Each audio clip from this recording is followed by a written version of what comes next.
Guys, mali yata nang lumabas ako ng ganitong oras. It's 4:30. 4:30 ng hapon pero mainit. Sobrang taas pa ng sigat ng araw. Balik na lang kaya ako sa loob. Ang init. Mainit pa pala.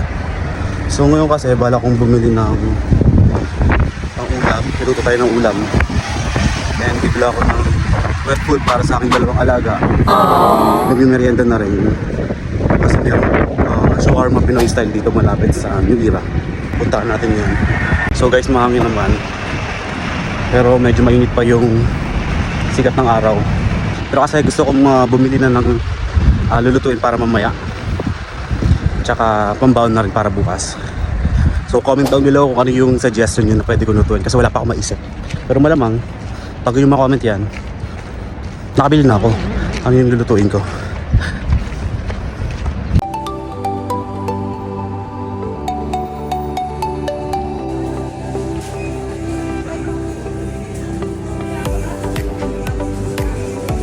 Guys, nakabili na tayo ng shawarma.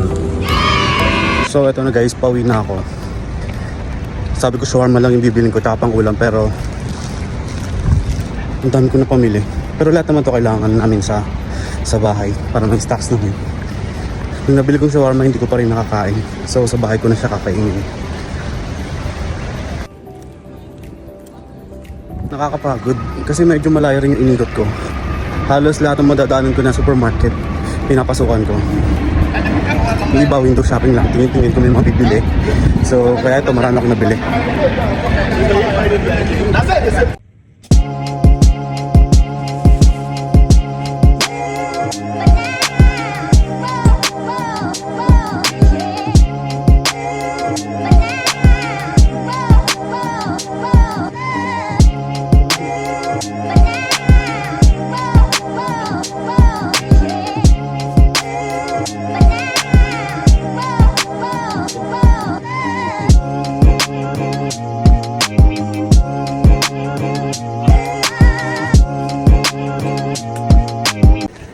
So guys, andito na ako sa bahay at nakapagpalit na ako ng damit dahil sobrang init sa labas.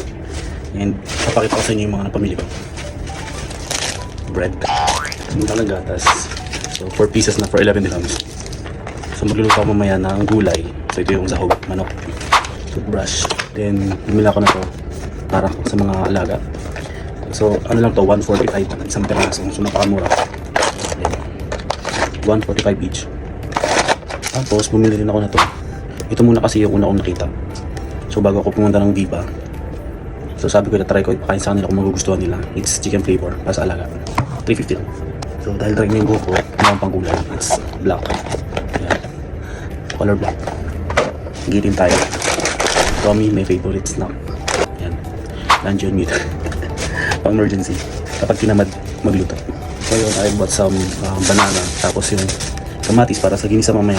And carrots. So yun. Yun lang.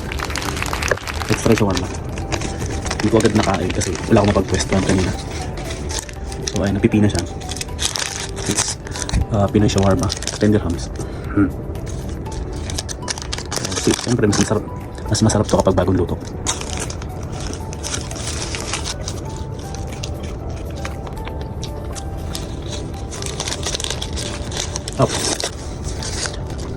Kung kinain ko to ng bagong serve sa akin, may init pa. For sure mas masarap to. Pero guys, masarap talaga siya. Pinoy shawarma, Filipino shawarma. Masarap.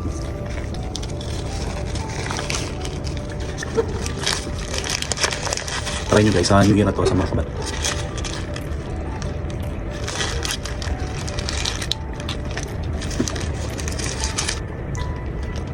Ito na yung binili kong gulay kanina at manok. So may natira pa para bukas at pambaon bukas.